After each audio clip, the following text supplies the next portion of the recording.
रात का वक्त था, तेज हवाएं चल रही थीं। एक गाड़ी तेजी से आगे बढ़ी जा रही थी। कुछ देर बाद वह गाड़ी आकर एक मंदिर के सामने रुकती है। उस गाड़ी में एक शख्स बाहर निकलता है और दूसरी तरफ का दरवाज़ा खोलता है। वहाँ पर एक लड़की बैठी हुई थी जिसकी आंखों में आंसू भरे हुए थे और उसका पूरा चेहरा आंसुओं से भीगा हुआ था। वह बेहताश रोए जा रही थी। वह शख्स उसके सामने आता है और अपना हाथ बढ़ाकर कहता है, चलो मेरे साथ। पर वह लड़की अपना हाथ आगे नहीं बढ़ाती है। वह लड़का जब देखा कि यह लड़की अपना हाथ आगे नहीं बढ़ा रही है तो वह ज़बरदस्ती उसकी कलाई को पकड़ता है, उसको गाड़ी से खींचते हुए मंदिर के अंदर की तरफ लेकर जाने लगता है। वह लड़की रोते हुए आगे बढ़ रही थी, उसके पैर लड़खड़ा रहे थे। वह आदमी उसको लगभग घसीटते हुए मंदिर के अंदर की तरफ ले जा रहा था। हवाएं बहुत ज़्यादा तेज थी, ऐसा लग रहा था जैसे तूफान आया हुआ है।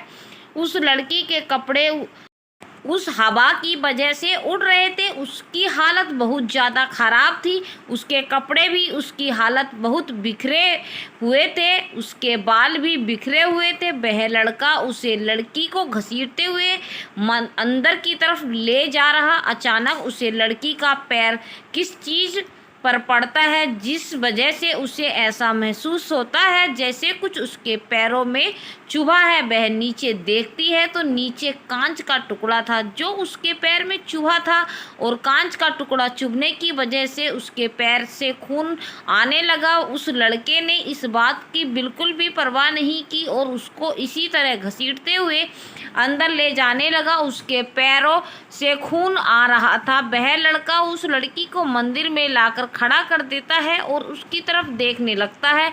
वह लड़की अपने आंसू से भीगे चेहरे के साथ उसके सामने खड़ी थी। उसको देखकर ऐसा लग रहा था जैसे उसके आंसू थमने का नाम नहीं ले रहे थे। वह लड़का उस लड़की की तरफ देखते हुए कहता है, ज़बरदस्ती तुम्हारे पास और कोई रास्ता नहीं है। अगर तुम अपने परिवार की सलामती चाहती हो और नहीं चाहती हो कि मैं कुछ करूं, तो तुम्हें यह रहना ही पड़ेगा। वह लड़की रोते हुए उसके सामने हाथ जोड़ लेती है और उससे अपने दर्द की भरी आवाज़ में कहती है, नहीं प्लीज़ ऐसा मत करिए, हमारे साथ ऐसा मत करिए, हम नहीं कर सकते हैं आपसे शादी, प्लीज़ हमें बख्श दीजिए। आखिर हमने आपका क्या बिगाड़ा है, क्यों कर रहे हैं हमारे साथ आप ऐसा, प्लीज़ हमें जाने दीजिए, हमें जाने दीजिए प्लीज़। यह कहते हुए वह बेहताश रोए जा रही थी। उस लड़की की बातों का जैसे उसे लड़के पर कोई असर नहीं हो रहा था, ना ही उसे लड़की के आंसुओं का लड़के पर कोई असर हो रहा था। ज़बरदस्ती वह लड़का उसी तरह कठोर भाव से कहता है, फैसला तुम्हारा है, तुम क्या चाहती हो, अपने परिवार की बर्बादी या फिर यह शादी, क्योंकि मुझे 1 मिनट भी नहीं लगेगा तुम्हें और तुम्हारे पूरे परिवार को बर्बाद करने में। अगर तुम अपने पूरे परिवार को बर्बाद होने से बचाना चाहती हो तो तुम्हें मुझसे शादी करनी ही पड़ेगी। उसके बाद सुनकर वह लड़की खामोश रहती है। वह लड़का जब उससे कोई जवाब नहीं पाता है तो वह लड़का कहता है, लगता है मैं अपने परिवार को कोई चिंता नहीं है, ठीक है फिर। इतना कहकर वह अपने जेब से फ़ोन निकालता है। वह जैसे ही किसी को फ़ोन करने वाला था तभी वह लड़की कहती है, नहीं नहीं, हम कर रहे हैं आपसे शादी, आप जो कहेंगे हम करने के लिए तैयार हैं, हम आपसे शादी भी करने के लिए तैयार हैं, पर प्लीज़ हमारे परिवार को कुछ मत कीजिए, उन्हें बख्श दीजिए प्लीज़। उस लड़के ने जैसे ही उस लड़की के मुंह से यह शब्द सुने, उसके चेहरे पर एक डेविल स्माइल आ गई। उसके बाद उसने वहीं पर रखे हुए थाली के में सिंदूर की डिब्बी उठाई और बहुत ही बेढंगे तरीके से उस लड़की की मांग में भर दिया। उसके बाद उसने अपनी जेब से एक मंगलसूत्र निकाला और ज़बरदस्ती उसे लड़की के गले में बांध दिया। उस लड़की की आंखों से आंसू लगातार बह जा रहे थे।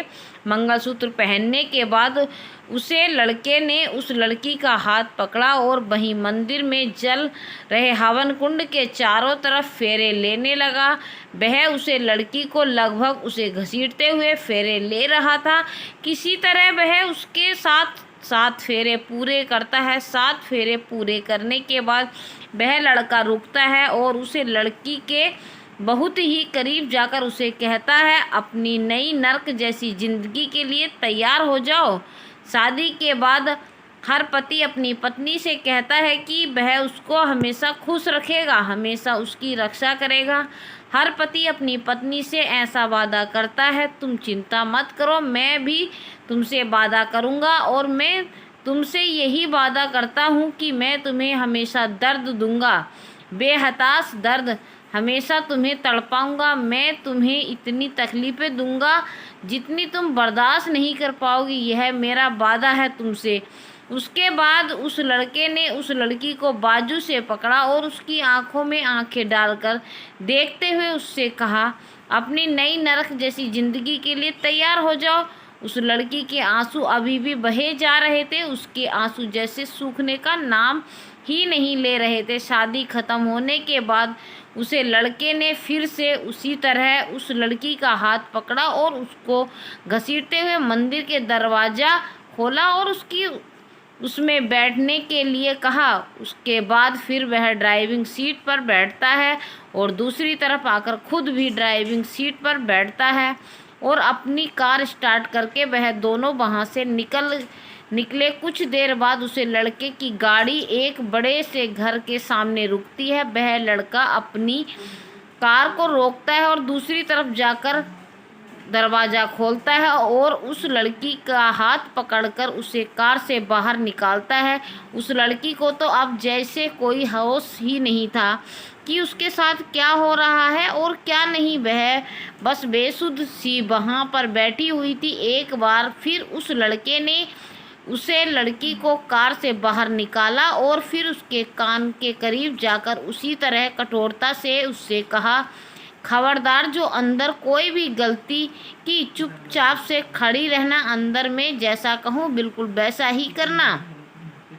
अगर तुमने जरा सी भी गलती की तो इसके अंजाम के लिए तैयार रहना।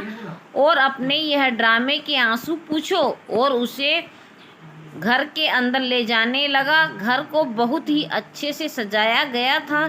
ऐसा लग रहा था जैसे शायद किसी ने शादी हो। वहाँ लड़का उस लड़की का हाथ पकड़े हुए अंदर की तरफ जाने लगता है। वह अंदर आता है।